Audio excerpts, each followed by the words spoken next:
que Spert no solamente fue financiado por el narcotráfico durante la campaña, sino que recibió dinero después de la campaña.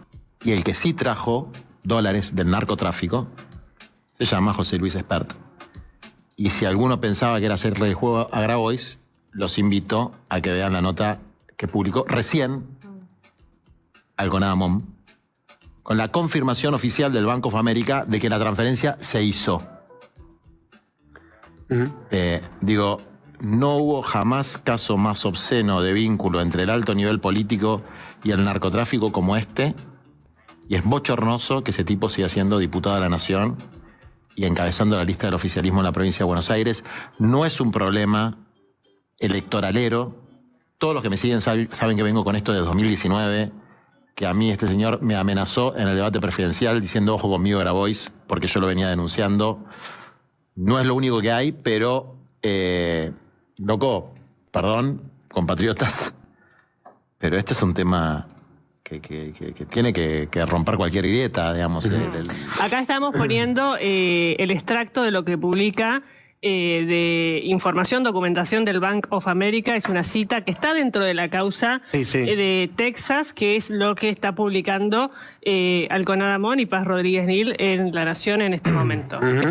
Sí, que certifica efectivamente que ese libro contable es del Bank of America y que registra una transferencia de $200.000 destinada a José Luis Spert, y que además esa transferencia parte de la estructura empresarial de Federico Fred Machado.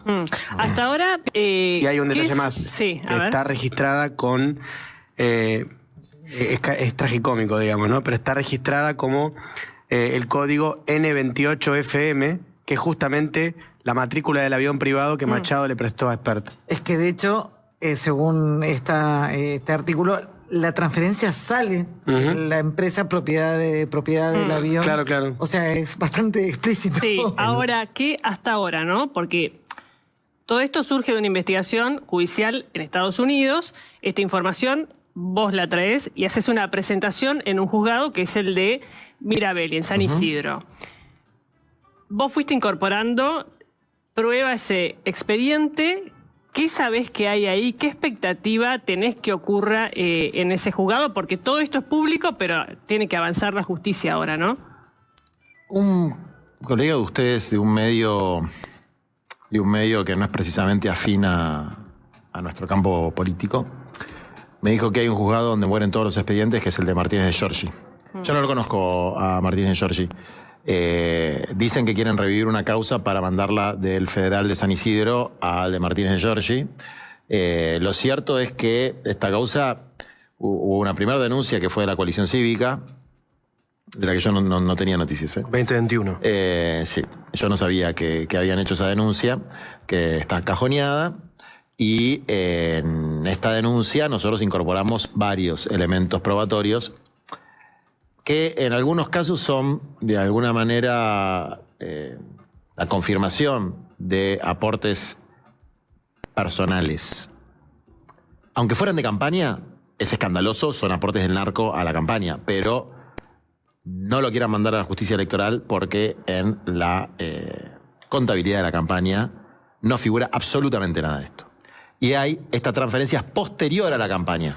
Esto es muy importante, porque lo que marca es que Spert no solamente fue financiado por el narcotráfico durante la campaña, sino que recibió dinero después de la campaña, lo cual lo coloca como un eslabón, como en la causa norteamericana utiliza la palabra, el IRS, que es como la FIP nuestra, digamos, utiliza la palabra cómplice. Es cómplice, es parte integrante de una narcoestructura internacional muy pesada que traficó miles de kilos de cocaína, lavó millones y millones de dólares, que tiene procesos en Guatemala y que su jefe, que se llama Fred Machado, tiene una ventajita, y es que comparte abogado con el presidente de la Nación. Se llama Oneto, del estudio Españolo. Españolo y Oneto son socios en su estudio, y Fred Machado comparte abogado. Entonces no lo extraditan. Y la causa no puede terminar de desarrollarse en Estados Unidos, es decir, toda la prueba contra Spert que tiene Fred Machado no se puede producir en ese expediente porque el tipo está en una guarida acá, que en realidad es un country a todo trapo, y que mientras nosotros estamos hablando acá con una tacita de agua, él está tomando un whisky de 24 años, fumando un habano, seguramente haciendo otras cositas en una pileta climatizada. Eso está en la Corte Suprema de Justicia de la Nación, que se encargó en estos días de mandar off a todos los periodistas, por lo menos de La Nación y de Clarín, para decir que no estaba cajoneada, que en realidad estaban pidiendo un documento, que es un plea agreement de una persona que es otra persona que está en la causa. Les ahorro un año, lo tenemos acá. Al CONADAMOM seguramente también se los puede hacer llegar. Como bien dice la nota, esta información son bases de datos oficiales, entonces no jodan más con no extraditar a Fred Machado para proteger a la banda de Spert, porque si no, son cómplices también los jueces que no hacen eso. Eso es lo primero que tiene que pasar judicialmente, la extradición de Fred Machado. Lo primero que tiene que pasar.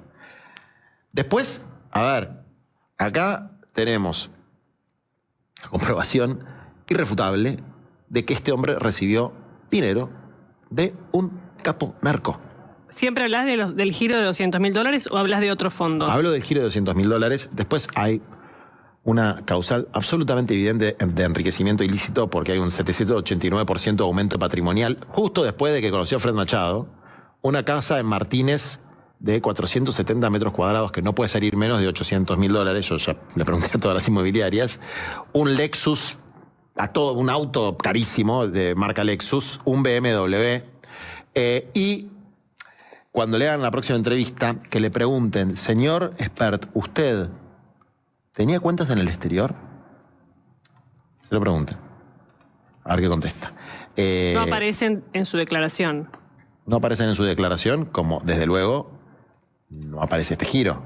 Exacto. Entonces, estamos en situaciones de enriquecimiento ilícito, de evasión impositiva, de falsedad ideológica, que es mentir en una declaración.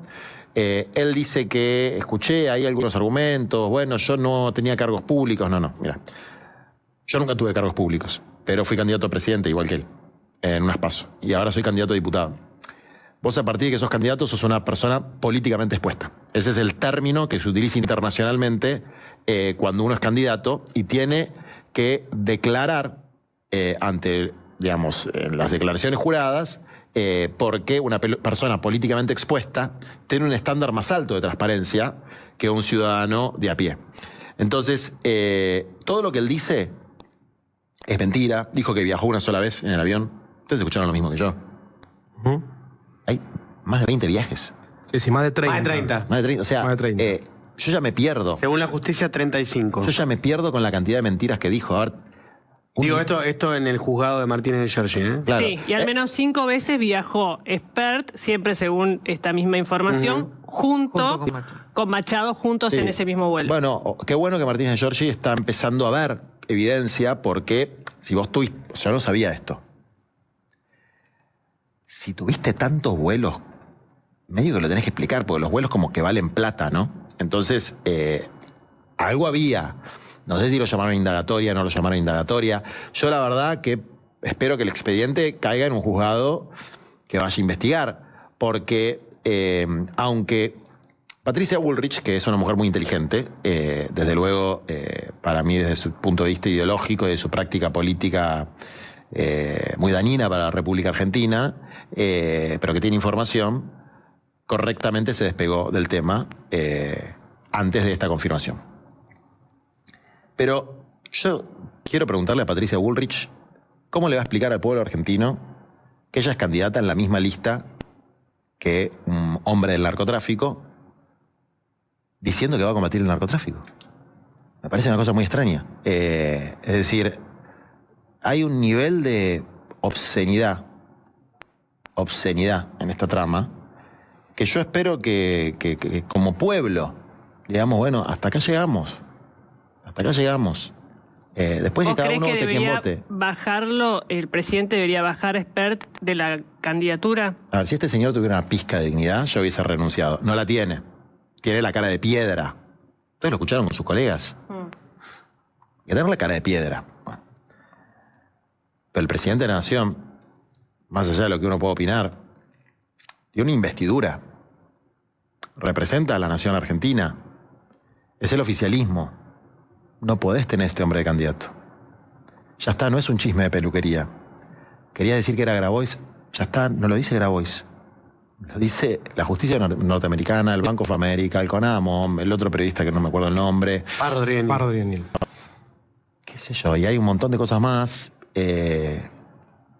No sé, la verdad que sería muy triste, porque una cosa es la batalla de ideas, otra cosa es que se normalice y naturalice el narco. Mira, lo de Libra para mí es un delito grave, hay tráfico de influencias, hay una estafa, hay negociaciones incompatibles con la función pública, yo soy querellante en esa causa, hay, como dice Fontevecchia, una subjetividad narco dentro de esta idea criptomonedística, digamos, que lo vimos con Osorio, este joven que terminó siendo cómplice de un triple narcofemicidio, que hace 2 años era un laburante, era personal de salud del hospital italiano. Después, esto lo dice todo, creo que, no sé si la hermana o la mamá, después que quiso ser rico con las criptomonedas, perdió toda la plata con Libra, terminó con deudas con el narco, terminó en el narcomenudeo y después terminó implicado en un triple crimen. Bueno, hay una lógica detrás de esto, pero lo de las cripto, lo del 3% de Karina, todo eso es horrible. Pero esto es un paso más. Esto es llevar a la Argentina a que sea un estado fallido, un narcoestado, y es abrir las puertas del infierno. Ahora, Juan, te hago una pregunta. Estoy tratando de entender. En teoría, Expert, en un rato, en teoría, iba a dar una explicación. En teoría. Antes de que se publicara el artículo de Welcome Amon y Pardo Drienil. Pero digo, algo que a todas luces parece dificilísimo de explicar. ¿Hay alguna manera que crees que lo puede explicar? Que él diga, no sé, yo no sabía que hacía Fred Machado. Estoy pensando, ¿crees que hay alguna posibilidad? Pero, a ver, mintió sistemáticamente. Hasta ahora sí. Entonces, puede decir, a ver, ¿qué puede decir? Miren, yo mentí, recibí este dinero a cambio de alguna tarea que habrá hecho para Fred Machado. Esta tarea, no lo declaré, perdón, me equivoqué, sé que es un delito, o probablemente sea un delito, que la justicia me investigue y renuncio. Yo, de verdad, no se me ocurre ninguna otra alternativa que no sea groseramente destructiva para la ética más básica de la República Argentina. No se me ocurre, porque mentiste tanto y estamos hablando de un narco. No estamos hablando de un tipo que, bueno, que tenía un negocio, no sé. Estamos hablando de un narco y de los malos. Estamos hablando de un tipo que tenía registrada a nombre de su fideicomiso 1.200 aviones y jets. Estamos hablando de una organización que hay una condenada de 16 años por el tráfico de miles y miles de kilos de cocaína, y el blanqueo creo que eran más o menos 500 millones de dólares. No es joda. ¿Cuál considerás que es un elemento clave dentro de la investigación para avanzar? De hecho, no sé si pediste medidas de prueba vos también. Sí, pedí un montón de medidas de prueba, está bajo secreto de sumario, por lo tanto nosotros no tenemos acceso, nosotros somos denunciantes, no querellantes. Sí. Debería ser querellante el Estado argentino, pero bueno, es raro, ¿no? Si es el primer candidato a diputado del presidente de la Nación, que el Estado argentino sea querellante. Y es diputado, además. Y además de diputado. Está bajo secreto de sumario. Yo creo que hay un montón de medidas de prueba. Por ejemplo, llamarlo declaración indagatoria. Que declare. Ahora, Juan, antes lo contaba Federico, que la semana que viene, Itay Hackman, por ejemplo, es uno de los diputados que impulsa esto, porque estuvo presente en la Comisión de Presupuesto y Hacienda, donde se intentó correr a Esper como el titular de la Comisión de Presupuesto y Hacienda. El miércoles se va a tratar también en el recinto ya de hacer lo que no se pudo hacer en la comisión, que es correrlo a Esper de ese lugar. Ahora, en caso de que esta información se profundice y que las pruebas sean más contundentes acerca de la posibilidad de que haya efectivamente recibido estos $200.000 de parte de Fred Machado, ¿crees que también debería en el Congreso de la Nación iniciarse algún proceso para sacarlo como diputado? Yo creo que lo adecuado, lo que sería bueno para la República Argentina, es que su fuerza política lo haga renunciar. Eso sería lo más adecuado. Pero, para no ¿te someter... referís solamente a la candidatura o te referís también a la banca? Pero ese La tipo banca. no puede ser diputado. Digamos. Ahora, bueno, después si hay que atravesar un proceso de desafuero, habrá que atravesar un proceso de desafuero. Nunca es lindo eso. De hecho, no quiero caer en cosas que son tal vez un poco frívolas, pero ustedes recuerdan que hubo un señor que tuvo que renunciar a su Sí, banca a Mary, por salir Sí. en un Zoom durante la pandemia. durante la pandemia con su novia, no sé qué era, en una situación Sí. inadecuada, vamos a decir, inapropiada, y que se lo amenazaba con desaforarlo. Sí. A mí siempre me pareció una estupidez. También te voy a poner el otro lado cuando había exfuncionarios del gobierno anterior que tenían procesamientos y que Sí. se decía no, hasta que no haya una condena. Hubo varios, estuvo por eso- debido, estuvo... Sí. Y en algunos casos se avanzó, en otros no. Por eso yo creo que someter en algunos casos se avanzó. Sí. Hubo desafueros. Debido, no fue desafuero, fue desafuero o Fue desafuero. inhabilidad moral. No me acuerdo Vale. cuál fue el mecanismo. Pero sí, debido sí. Hay opiniones divididas sobre la conveniencia institucional. Yo, la verdad, si sos narco y de los malos, loco, no podés estar en la Cámara de Diputados. Está todo bien, pero, digamos, primero, desde luego, el desafuero o el juicio político son instrumentos que están previstos en la Constitución. Y hay que utilizarlos en casos de extrema gravedad. Yo creo que ese es el camino correcto. En caso de que el propio presidente de la Nación no tome la decisión ética e institucional de decirle, señor, renuncie a la candidatura. Vos imaginate. Ahora, este señor tiene una casa de 470 metros cuadrados en Bécar, cuando no había declarado absolutamente nada antes. Autos de lujo, todas cosas bien de narco. Imagínate que yo aparezco con un 1% de todo lo que está apareciendo en Expert. Imagínate el escándalo que sería si yo podría sostener mi candidatura. Está haciendo un escándalo lo de Expert hoy también. No, es cierto. No, es cierto. No, Digamos quiero- que- no, es cierto, sí. es cierto. No, pero tenés razón. Claro, no depende de quién. No, tenés razón, pero yo te puedo asegurar que, digamos, por lo menos en la lista de Fuerza Patria, yo si pasa eso, si aparece Tayana mañana con eso, o renuncia él o renuncio yo. O renuncia él o renuncio yo. Porque no es un comentario de peluquería. O sea, la evidencia es muy contundente. Entonces, la verdad, Ahora, te hago una pregunta más general. Sí.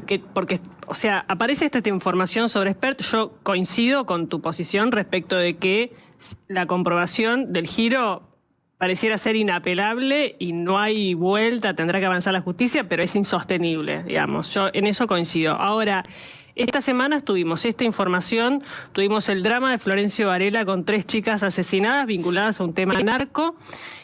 Y cuando uno va hacia atrás y va 10 años atrás, 20 años atrás, 30 años atrás, y uno lo que puede sacar como conclusión es ¿qué hizo la política? Digo, la política, los presidentes, los gobernadores, los intendentes, hablo de la provincia de Buenos Aires, podríamos hablar de Rosario también, pero todo esto pasó frente a nuestros ojos y evidentemente hubo decisiones que o se tomaron mal o no se tomaron para que la tragedia esté así hoy. a ver, estoy absolutamente de acuerdo con vos. ¿Qué hizo la política? ¿Qué hicimos como sociedad? ¿Qué hicimos como padres? Como madres, como vecinos. Sería poco noble decir que el problema de la narcoestructura lo trajo Milei. Es más, podría decir que Milei es consecuencia de la degradación social en donde campea la narcoestructura, que es la miseria y el abandono y el descarte. Pero hay mucha gente que hizo muchas cosas. El equipo de sacerdotes para Villa Emergencia. Yo, cuando empecé a a militar, había 2001, 2002, no había este nivel de consumo, no había este nivel de penetración de narcotráfico, pero por lo menos que yo me acuerde, en el 2016 empezamos a tener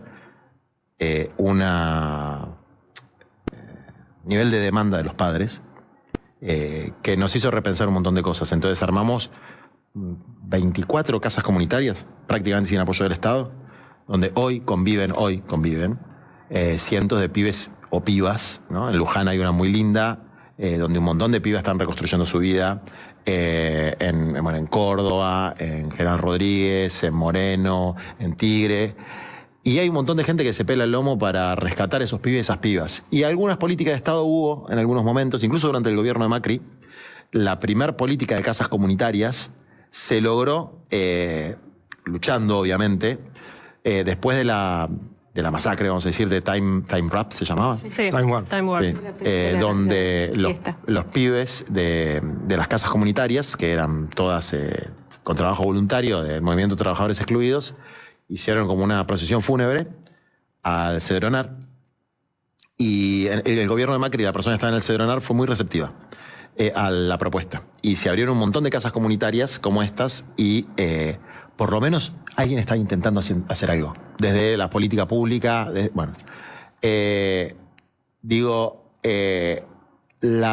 una relación absolutamente directa entre generar un vaciamiento de las políticas públicas, del Estado y del tejido social, y que el narcotráfico tenga mano de obra barata. Eso por un lado. Y por otro lado, yo lo escuché a Milei diciendo algo que tiene que ver con su filosofía. No lo estoy acusando de narco, no lo estoy acusando de nada. Él decía, a mí no me importa de dónde venga la plata. Le preguntaban, pero si viene el narcotráfico, no me importa.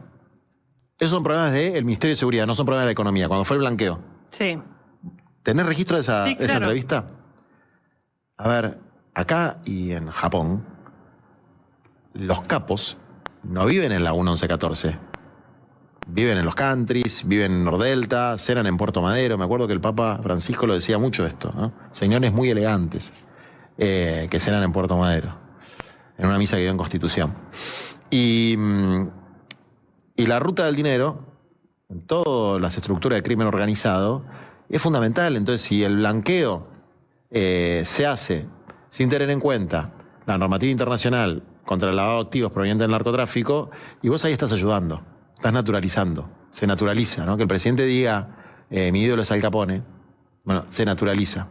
Que se plantee que las políticas de integración sociourbana, yo me remito mucho a los escritos del equipo de sacerdotes para los barrios populares, ¿no? Que las políticas de integración urbana, la beca Progresar. Mira, lo de la beca Progresar pasa por abajo del radar. Hoy se votó la ley de financiamiento educativo, se insiste en eso, universitario. Y estaba hablando recién con parte de la comunidad educativa. Yo soy profesor de la UBA, tengo alumnos, etcétera. Y de lo que no se habla, que es parte del financiamiento educativo, es de la beca Progresar.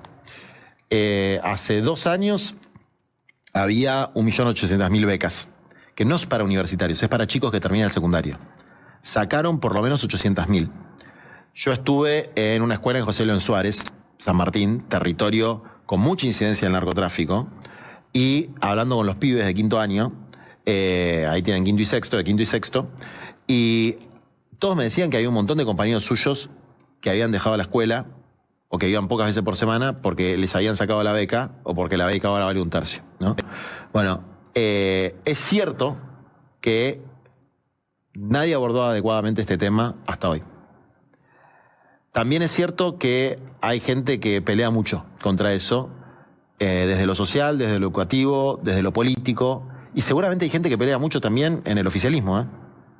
Por eso te digo, la política de casas comunitarias es una política que se inició durante el gobierno de Mauricio Macri, a quien yo no quiero ni un poquito. Lo quiero lejos. ¿Cómo? Sí. Pero no es lo mismo esta subjetividad libertariana, vamos a decir, para no usar un término incorrecto como libertario, de que todo vale y de que el Estado es una organización criminal, cuando tenés a la organización criminal adentro de tu partido político, blanqueando plata con tu blanqueo, cuando tenés la evidencia de que los pibes dejan el laburo porque le estás vendiendo que siendo trader de criptomoneda se van a hacer ricos y van a triunfar en la vida, cuando eso es una mentira total. Bueno, hay algo en esa filosofía que no cuadra. Y sacando todo eso, que es un debate, ¿no?, que podemos tener, que hay algo que es inapelable y es esto que está pasando. Entonces, más allá, viste, no existe la compensación penal. Puede ser que en el peronismo, en el radicalismo, en la izquierda, en Provincias Unidas, en todas las fuerzas, vos podés decir, bueno, en todas las fuerzas hay un narco. No es verdad, pero vamos a suponer que hay un narco. Probalo. Bueno, tráeme esta. Ay, te quiero mostrar un par de cosas. Una es un tuit de hace un ratito de Lilia Lemoine.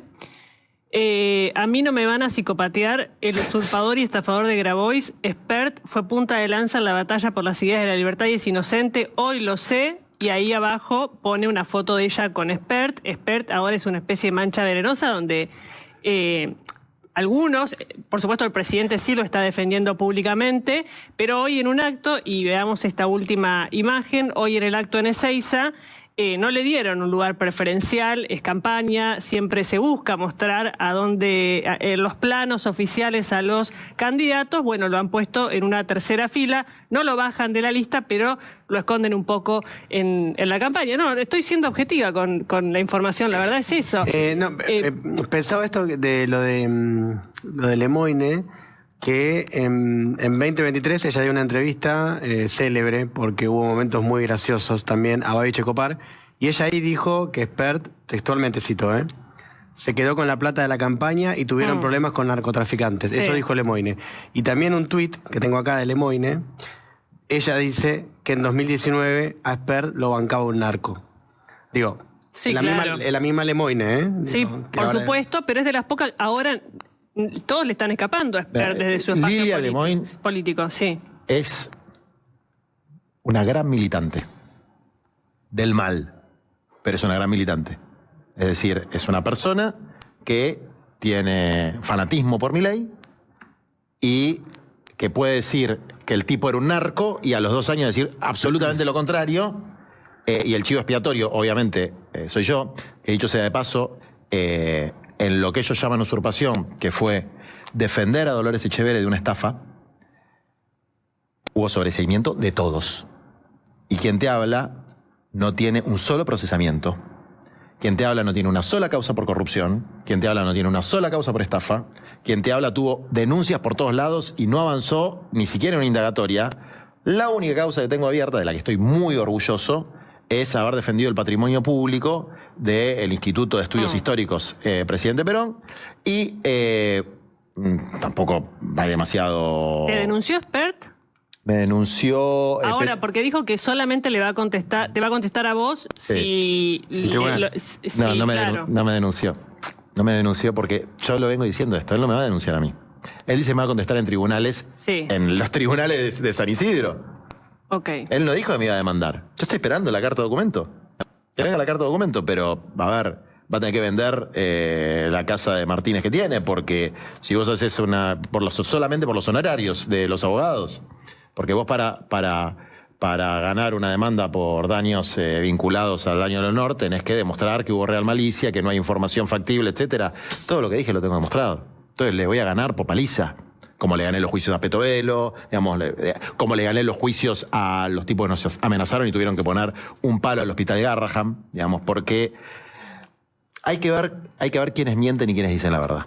Si vos no podés contestar, vos me podés preguntar a mí lo que vos quieras, de mi patrimonio, de lo que hice y dejé de hacer, y yo te puedo dar una respuesta que no te satisfaga, pero te puedo contestar. Y si cambié algo, mi pensamiento tiene que ver con algo ideológico, político, pero no con hechos. ¿Alguna vez te ofrecieron un financiamiento espurio en una campaña? No, me vinieron a ver, por ejemplo, hace 3 semanas, 10 CEOs de fondos de inversión. 10 CEOs de fondos de inversión. Yo le dije lo mismo, le dije al embajador Stanley cuando quería reunirse conmigo en la campaña presidencial. Yo solamente hago cosas que las puedo contar. Venía a ver quiénes eran los nuevos políticos, qué pasaba con el país. ¿Y te juntaste? Obvio. Me junté con 5 testigos y agenda abierta, y lo conté antes, durante y después, digamos. Y no acepto reuniones confidenciales con personas del poder económico o de otras embajadas, pero sí me interesa juntarme y escuchar, ¿no? No... Así que me hayan ofrecido algo inadecuado. No tengo... Tengo un registro muy distante de alguien que es una cosa medio ridícula, pero es un abogado italiano que me conoció por mi trabajo en la Santa Sede, que cuando fui a candidato a presidente me ofreció y yo le dije no podés porque soy de otro país, pero no era ahí, no era nada, no era una cosa inocente. Lo más cerca a un ofrecimiento Juan, ¿y que me hayan cómo- hecho. ¿Cómo crees que debería ser el financiamiento en Argentina? ¿De la política? De la política, de las La política, campañas políticas. A ver, está muy financiada, ¿eh? No, por eso te pregunto, Es decir, porque hoy los balances son todos truchos, la mayoría. La mayoría, digo. Mirá, no yo- quiero generalizar, ¿eh? Yo te digo mi experiencia. Digo, Mi experiencia como candidato a presidente. ponen en el balance muchas cosas que a veces es mucho más. El los montos Estado, no son... el Estado te da una cantidad de plata Sí, que es bastante. sí, Te da spots publicitarios. sí. Esto de los carteles y qué sé yo la verdad que no sé en el siglo XXI cuánto pesan. Ahora te da las boletas, para incluso, juntar- porque es boleta única. Ahora te da la boleta única. Te da para imprimir las boletas. Claro. Estos carteles y todas estas cosas, yo no sé cuántos votos juntás con eso. Tenés las redes sociales, bueno, para mí, Bueno, pero no son gratis las redes sociales. y yo tengo mucho, no necesito pautar. Digamos, si vos sos una figura pública con un nivel de conocimiento alto, yo no necesito pautar para que tengan, no sé, 2 Bueno, millones, pero 3 una millones. campaña política, no seamos ingenuos, una campaña política no es un tuit que metés vos. Y yo saqué 1,5 millones de votos. No, y está bien. saqué 1,5 millones de votos y te digo la verdad, por ejemplo, a mí nunca me pidieron, escuché historias por todos lados, nunca me pidieron un centavo para ir a un canal de televisión. Nunca. Jamás. Y fui a todos los canales de televisión, o de streaming, etcétera. Yo creo que se puede hacer política sin fortunas, sin nada. ¿Sabes? Ahí tengo un caso de alguien que dijo que podía financiar una campaña. FEMSA, Coca-Cola. Sí. Que ellos financiaban la campaña de Todo Siempre. Eso fue después de que fui candidato, que hablé con un tipo de FEMSA, porque me sorprendía que habían puesto plata en el Frente de Todos, ¿era en ese momento? Unión por la Patria. Frente de Todos. Frente de Todos y en la de Macri. Junto por el cambio. Juntos por el Cambio. Si Cambiemos. se fijan, es la misma cantidad de plata. Yo ese financiamiento... Pero muchas empresas hacen eso. Sí, bastante es legal. común. No, no, Sí, es legal. Es legal. Es legal. Yo ese financiamiento, si es una empresa productiva que hace bien al lógico, país y que repartir piensa un que poco. yo puedo hacer algo por el país, pues lo pongo y lo publico en internet, digamos. Pero bueno, nosotros nos financiamos con la militancia, con crowdfunding, hay un montón de formas. Se puede hacer política Pero sin... si una empresa quiere financiarte, ¿no lo aceptás? Si una empresa me quiere financiar en blanco y no, Blanco, es, sí, no sí. es una empresa que haga daño, por ejemplo... Iglesias asociados, si Te voy a dar un quiere ejemplo. financiarte. No voy a decir ningún nombre para no quiero meter en líos a nadie, pero si viene una empresa de juego, Sí. que eso me llevaron ofertas, viste, como a los influencers. Para promocionar vos. Sí, sí. ¿Te ofrecieron a vos yo promocionar creo- apuestas? Pero yo creo que es una cosa que... Casas legales. Estaba un poco rumbeado No, igual. yo creo que es alguien que, como que yo fui telemarketer, ¿viste? Entonces vos tenés una lista de prospectos y le mandás a todos. Ah, Entonces ok. ves todos los que tienen más de 300.000 seguidores le mandás. Ok. ¿Para qué te estaba contando? Sí, te ofrecieron si me, eso, si me ofrece un financiamiento o una casa de apuestas, por más legal que sea, yo no lo voy a aceptar. Bueno, pero eso está claro por tu posicionamiento público, digo. Pero digo, una empresa de, no sé. Si me lo ofrece un fondo de inversión que tiene una tasa de interés de un mundo como los que me vinieron a ver, que yo dije, yo no sé cómo vuelven a su casa y miran a sus hijos, porque Estos fondos te venían a ver no para conocerte, para saber qué pensabas, qué políticas querías implementar, sino para financiarte. no, me vinieron a conocerme. Por eso, porque los fondos de inversión Vinieron a- suelen conocer vinieron políticos a para saber conocerme. si temerles o no. Vinieron a conocerme. Pero otra cosa es que refinanciarlos. Vinieron a conocerme. Después, ¿cuáles son las intenciones? No lo sé. De hecho, había un... ¿Te juntaste con ella? Sí, te estoy Ah, diciendo te que sí. preguntaba. Sí, sí. Me preguntan cosas que les dije, yo no voy a contestar sobre política interna, salvo las cosas que me parezcan adecuadas, porque obviamente sus movimientos son peligrosos para el país, digamos, ¿no? Si sacan todo de golpe, si ponen todo de golpe, bueno. Pero lo más interesante de la conversación, para mí, yo en un momento le pregunté a todos, le dije, ¿me pueden explicar para qué sirve las inversiones de ustedes para hacer escuelas, hospitales o para que la gente tenga una vivienda? Todos calladitos. Y uno me empezó a explicar una historia de que era como la balsa de Robinson Crusoe, que primero hay que hacer la balsa, y una cosa rarísima. Yo digo, bueno, pásamela por escrito, porque si vos tenés la solución, espectacular. Pero yo les preguntaba, si vos comprás un bono al 30% de interés en dólares, que no lo pagan en ningún lado, y después pretendés que eso te lo paguen con deuda del Tesoro norteamericano, del Fondo Monetario Internacional, y que alguna persona decente en este país esté de acuerdo, y después vas y mirás a tus hijos a los ojos y le decís, no, la verdad que yo laburo muy bien porque estoy representando a mis inversores y les consigo una tasa de interés del 30% anual. Eso es una estafa. O sea, eso son cosas que, no, pero es muy ideológico, porque el mundo funciona así. No, el mundo no funciona así, primero. Y segundo, si funciona así, está mal. Por eso yo lo sigo al Papa Francisco. O sea, hay cosas que están mal. Saquear un país con tasa de interés del 30% está mal. Y aunque el tipo que venga a contármelo sea un cristiano de misa dominical, pues yo creo que les pegó bastante la conversación que tuvimos. Ojalá que alguno vea las cosas de otra manera. Sabe que eso está mal. Juan, tenemos que cerrar, pero ya que mencionaste el Vaticano, el Papa, vos tenías una especie de cargo, no sé cómo se llama. ¿Eso con el nuevo Papa lo seguís teniendo? Sí. ¿Tenés relación con el Vaticano? Sí, yo soy miembro, fui consultor, es el nombre oficial, ¿eh? Sí. Consultor de la Comisión de Justicia y Paz, que después el Papa Francisco, cuando hace el cambio institucional, ahí me designó un cardenal africano llamado Turkson. Y después la designación del Papa Francisco fue cuando él hace el cambio y se pasa a llamar Dicasterio de Desarrollo Humano Integral, que ahora soy miembro, no soy consultor. En ninguno de los dos casos son remunerados, sí me han pagado los viajes, los pasajes, etcétera, pero sí sigo manteniendo esa posición, que es una posición donde hay muchos laicos, digamos, ¿no? Y que yo contribuyo en el diálogo de organizaciones sociales de base de muchos lugares del mundo. Y ahora, después del fallecimiento del Papa, para mí cambió una etapa en mi vida, digamos, estoy atravesando un duelo todavía y promoví que el grupo que yo lideraba, que se encargaba de ese tema, lo tome un cura italiano que se dedica al rescate de migrantes del Mediterráneo, se llama Mattia Ferrari, que tiene exactamente 10 años menos que yo, que es cuando empezamos con esto.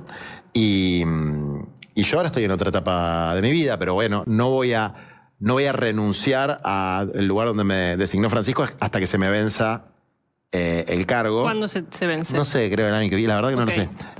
Creo que me queda un año y después voy a seguir contribuyendo y aportando lo que pueda, pero no me parece, no quiero tener de nuevo eso, porque eso fue la etapa de cuando estaba Francisco, ¿no? Pero mientras lo tenga, como yo no hago ninguna de las cosas que dicen que yo hago, no cometí ningún delito, no hice nada malo, lo voy a, y sobre todo ahora que Francisco no está, lo voy a decir y lo voy a usar en cualquier causa humanitaria en la que yo participe, no en la política.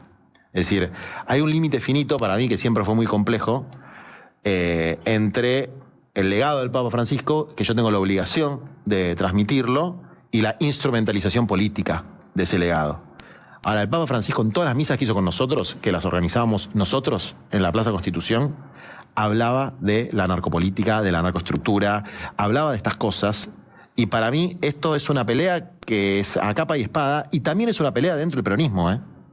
También es una pelea dentro del peronismo. Yo no soy boludo. Yo sé que la bonaerense está metida, o por lo menos una parte de la bonaerense está metida, que hay muchos intendentes que se hacen los boludos con el tema, y que hay que tener algo que no existe todavía, que debería existir y yo lo vengo impulsando, que es un comité de ética dentro de la fuerza, Sí. donde cuando hay una situación de controversia, por lo menos, haya suspensiones mientras se define, ¿no? O sea, si vos tenés una denuncia fuerte como esta, mismo caso, bueno, que se suspenda a esa persona de la fuerza hasta que la justicia dirima la cosa. Bueno, no hay comité de éticas en las fuerzas políticas, es rarísimo eso.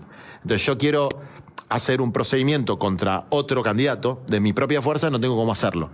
Hay un montón de cosas que hay que mejorar en la Argentina en relación a frenar la relación entre la política y el crimen organizado, pero yo te digo, y lo digo de corazón y lo creo de verdad, la única forma de evitar el avance de la narcoestructura y del crimen organizado es la justicia social. No hay otra forma. Si no, se te va a meter por algún lado. Muchas gracias por ver el video hasta el final. Si llegaste hasta acá es porque te interesa lo que está pasando en el país y no te comes el verso de los grandes medios. Este canal es un espacio de resistencia, de conciencia y de verdad. Acá vas a encontrar noticias, análisis político y actualidad contada desde el lado del pueblo. No soy neutral, estoy del lado de los que luchan, de los que sufren y de los que no tienen voz. ¿Te gustó este contenido? Te invito a que te suscribas, que dejes tu like y comentá lo que pensás. Entre todos vamos a construir un canal que no se calla y no se vende. Gracias por formar parte de La Voz del Pueblo Argentino. Nos vemos en el próximo video. Porque